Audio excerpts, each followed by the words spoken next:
इमरान खान बहुत से मामलात के अंदर महातिर मोहम्मद की मिसाल देते हैं। वो उनकी सरमाया की मिसाल देते थे और बड़ा तकरीरों में बताते थे कि हमने भी इस तरीके से, असद उमर भी वो मिसालें दिया करते थे। ये प्राइवेटाइजेशन तो करनी नहीं है जी, हमारे ये असासे हैं, बड़े कीमती असासे हैं। ये नहीं पता हम हर साल 500-700 अरब रुपए की फक्की खा रहे हैं, तो हमने भी इसको मलेशिया के सरमाए की तर्ज पर बनाना है। फिर वो महातिर आए, महातिर ने कहा ये गलती ना करना, हमने अरबों डॉलर उसमें डुबो दिया। शायद उससे अकल आ गई हो हमें। लेकिन महातिर ने एक और बात भी कही, उसका अगर इंटरव्यू आप रिसेंट इंटरव्यू पढ़ें, जब मेल्ट डाउन चल रहा था ईस्ट एशिया के अंदर, तो उस ज़माने में महातिर ने एक बड़ी बोल्ड पोजीशन ली थी। वो रिंगिट को बचाने के लिए खड़ा हो गया था और वो अकेला बंदा था जो अपने इकॉनमी को बचाने में किसी हद तक कामयाब हुआ था। बाकी पूरा ईस्ट एशिया डूब गया था। ये 97 का जो फाइनेंशियल क्राइसिस था।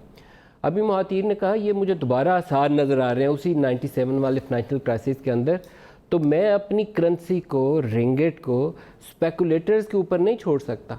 मुझे इसको प्रोटेक्ट करना है। दुनिया जिधर भी चल रही है चलती रहे, लेकिन मैं रिंगिट को प्रोटेक्ट करूंगा तो हमारी इकॉनमी आगे चलेगी। ये महातिर मोहम्मद, जिसको इमरान खान अपना स्पिरिचुअल लीडर कह लें या अपना उस्ताद कह लें या अपना सियासी रहनुमा कह लें, सोर्स ऑफ इंस्पिरेशन कह लें, ये महातिर मोहम्मद का लेटेस्ट इंटरव्यू है जो वीडियो पे भी दस्तयाब है, टेक्स्ट में भी दस्तयाब है। मैं प्रोग्राम के बाद उनकी इकनॉमिक टीम को भेजूँगा कि वो पढ़ें, कुछ अक्ल हासिल करें अगर कर सकते हैं तो, अगर एबिलिटी है तो।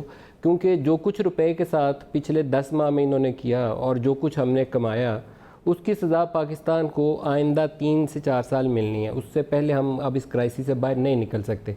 जितनी मर्जी तकरीरें कर लें, जितना मर्जी चोर और डाकू कह लें नून लीग और पीपल्स पार्टी को, but they have created a crisis, there is no easy way out now.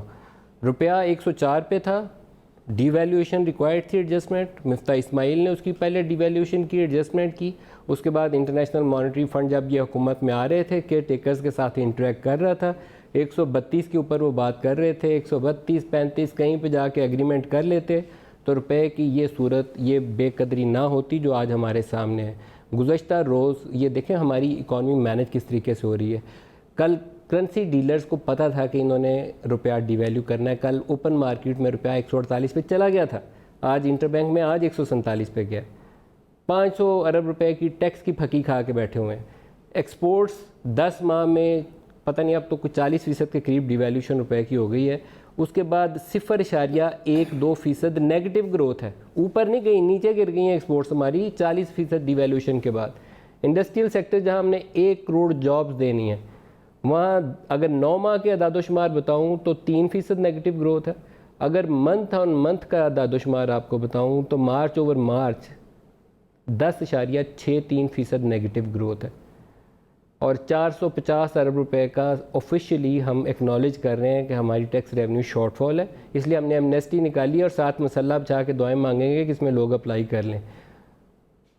किस तरीके से इकॉनमी मैनेज कर रहे हैं यार। मैं पहले एक लफ्ज़ बड़ा गलत या सख्त कह लें इस्तेमाल किया था, इमरान खान ने इस्तेमाल किया था वो PSL के खिलाड़ियों के लिए कि ये रेलू कट्टे और फटीचर खिलाड़ी जो हैं वो आ गए हैं। तो रेलू कट्टे और फटीचर खिलाड़ी इस इक़्तिसादी सूरत को ठीक नहीं कर सकते। आपको you have to think out of the box. आपको पता है कि ये IMF की स्टैंडर्ड रेसिपी एक ही होती है। जिस मुल्क में जाते हैं, ईस्ट एशिया का फाइनेंशियल क्राइसिस हमारी आंखों के सामने हुआ था 97 में, और एक ही तरीका था उनका। हर मुल्क में जाते थे, बेल आउट देते थे, करेंसी को कहते थे डिवैल्यू करो, पॉलिसी रेट ऊपर करो, बेड़ा गर्क हो गया इकॉनमी का। इस वक्त 10.75% है पॉलिसी रेट। उसके ऊपर ये पॉलिसी रेट सेंट्रल बैंक है, जो कमर्शियल बैंक है वो लेंड करेगा 14% पे, 3% इन्फ्लेशन की कॉस्ट आएगी 17-18। अगर 20 तारीख को मॉनेटरी पॉलिसी स्टेटमेंट आ रही है, स्पेकुलेशन ये है कि ये 12% पे ले जाएंगे पॉलिसी रेट को। 20% अगर लैंडिंग कॉस्ट होगी, कौन सा दुनिया का बंदा ला के वहाँ पे इंडस्ट्री लगाएगा। रेट ऑफ रिटर्न नहीं 20% नहीं मिलेगा किसी को।